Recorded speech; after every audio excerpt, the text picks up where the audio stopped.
New concealed carry permits are arriving in Southern Illinois mailboxes, but the debate is far from over.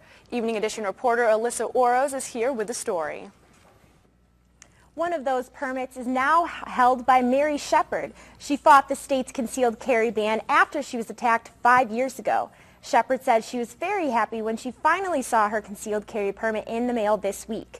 The end to the ban on concealed weapons has also led to signs warning against guns. Shots are continuing to ring as concealed carry was passed in the state of Illinois, but the approval of this long-awaited law is far from being anything but controversial. While some citizens are concerned that gun violence may increase because of concealed carry passing, others who are in support of the law say it puts everyone at a better advantage. Myself and the other range officer, we agreed that it kind of evens the playing field out for the good law-abiding citizens that have always pretty much been behind the 8 ball, because bad guys have always carried guns anyways. Signs like this one here have been posted around SIU's campus and have been put up around areas of town like restaurants and Memorial Hospital of Carbondale. People cannot carry their guns into the building regardless of whether they have been approved for a concealed carry permit. These stickers are also seen at some local businesses and restaurants. But are these establishments protecting customers or restricting Second Amendment rights? Ross Smith, a forestry student here at SIU, explained how he thinks concealed carry can be a benefit. I do think it will mitigate from a lot of situations where petty thefts, burglaries, I personally, every guy dreams of being the hero, and I would like to stop a robbery, but I'm not saying that it's ever going to happen. And if people do choose to get their permits, what can we do to ensure that concealed carry will continue to be more beneficial than dangerous? I think it's one of those factors where education decreases violence worldwide the more it's implemented. Do your research wisely, pick the right class, do your research on your instructors, make sure their intentions are right. We want good people, well-trained on the streets. That way they can protect themselves and their family.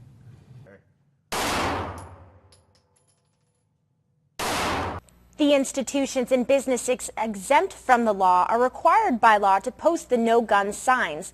The decals can be downloaded from the Illinois State Police website. Live in the studio, I'm Alyssa.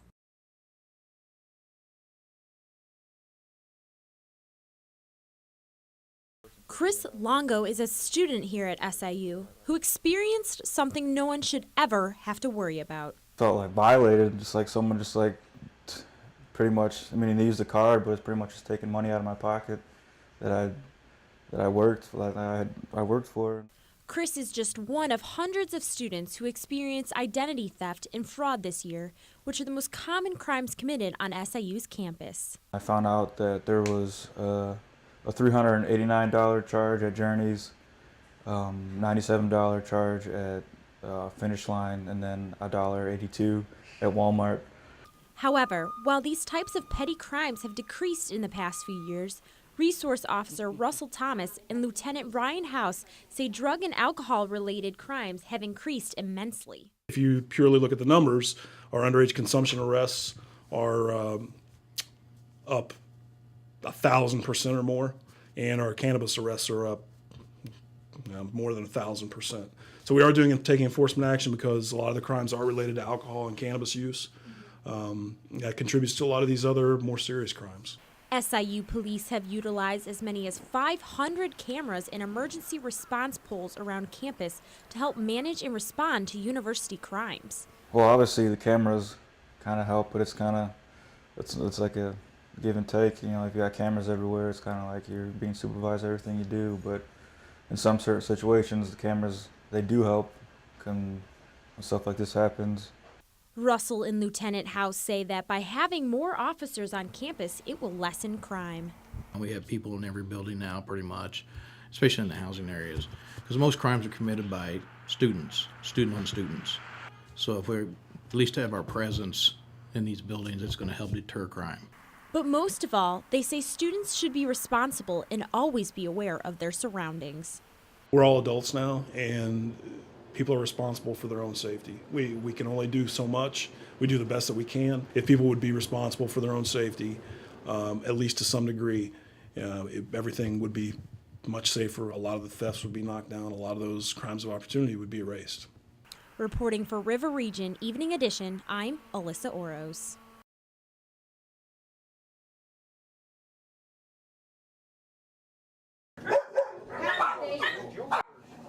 It all started with Rosie, a rescue dog who was adopted by Governor Pat Quinn in his support of Comptroller Judy Barr Topinka's Critters Pet Adoption Program.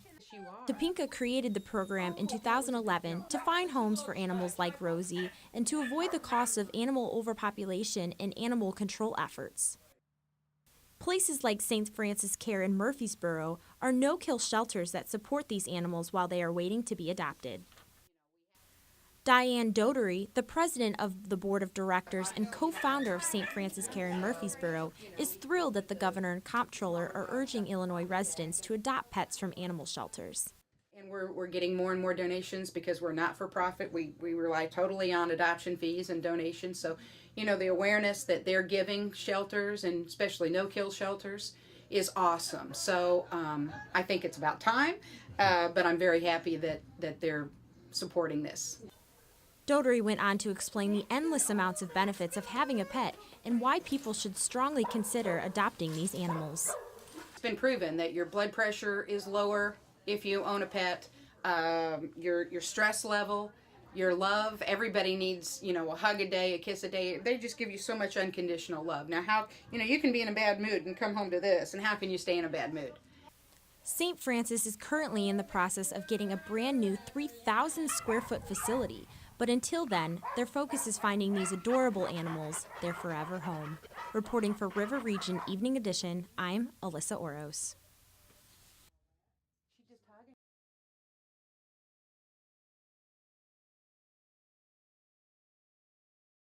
U.S. Senator Dick Durbin plans to discuss a congressional investigation into the marketing of electronic cigarettes, especially when it comes to selling to minors. Local business owner and manager of the vape shop, Josh Brown, tells us how law officials will be satisfied with their findings. First off, I think they're going to be very pleased with what they find. By and large, any vape shop that's taken this seriously, whether it's retail or online, they're going to go through lots of safety measures to ensure we're not getting them in the hands of minors. We take a lot of pride in the fact that, you know, we don't sell to minors. You know, that doesn't have to be a state law. That's good common sense. So I believe the result of any investigation is largely going to show that, hey, look, these guys are taken serious. Brown said electronic cigarettes is currently a multi-billion-dollar industry and explains why it continues to gain popularity. The reason e-cigarettes are getting popular is because people still want to do it but want to live and don't want lung cancer and all the terrible health side effects that go along with it. It's also a lot cheaper than cigarettes by a vast, vast margin. Recently, SIU announced that they would be becoming a smoke-free campus as of July 1st. SIU student Sam Powell commented on how he would feel if SIU cracked down on using electronic cigarettes on campus. Seems like almost a wasted effort in trying to keep our rights kind of down for smokers, and that it's a free country. But most of all, Brown explains the impact e-cigarettes have had on people trying to quit smoking. It's invigorating. The first morning you wake up and you're like, wow, I don't want a cigarette. Where is my green apple vape? You know, that's a powerful thing. People love to tell people that they've quit smoking. People love to share their devices. People like to pass on their old devices to their friends whenever they get new stuff. Reporting for River Region Evening Edition, I'm Alyssa Oros.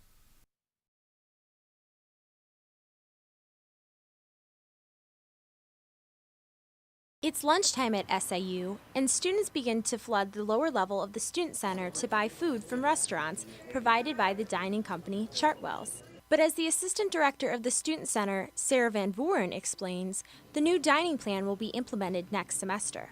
We'll have dining options, and it's happening, but it's unlikely that it'll be one corporate entity that runs all of the dining options.